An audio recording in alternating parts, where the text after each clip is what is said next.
Hello everyone, এখন ঘড়িতে বাজে ওই 3টে। আমি এখন স্কুল থেকে বাড়ি ফিরছি। তো আমার বাড়ি থেকে স্কুলের ডিস্টেন্স হচ্ছে ওয়াকিং ডিস্টেন্স।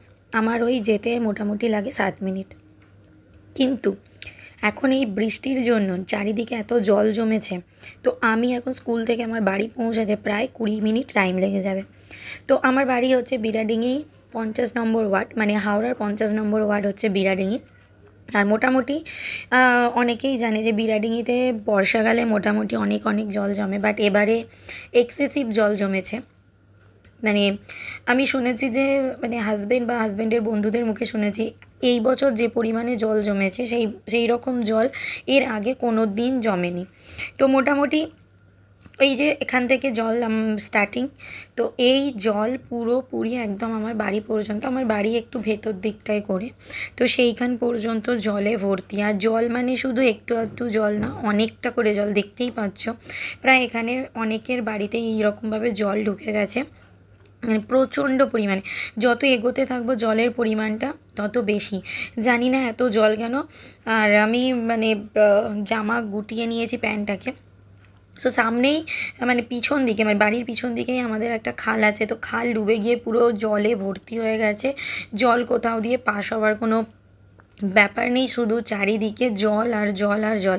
আর সবথেকে বড় বেশি আরেকটা প্রবলেম হয়ে দাঁড়িয়েছে, জল জমে অনেক দিন ধরে থাকার জন্য রাস্তাগুলো এত স্লিপ হয়ে গেছে, বারবার স্লিপ কাটছি, এরকম একটা অবস্থা।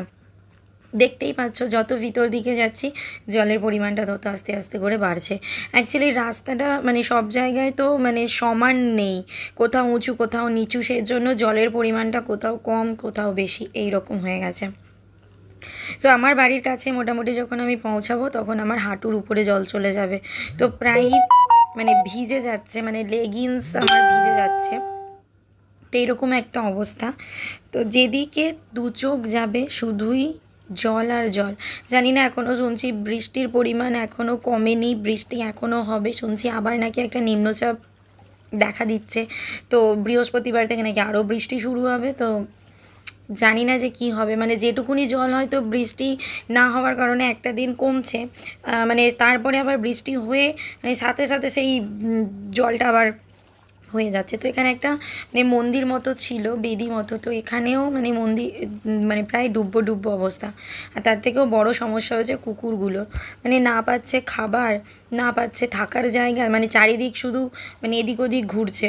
শুধু কুকুর না, এইরকম পরিমাণে বৃষ্টি হতে থাকলে আমাদের অনেক মানুষের তো প্রবলেম হচ্ছেই, বাট এখন সবার প্রবলেম হবে। চারিদিকে অনেক বন্যা হয়ে গেছে।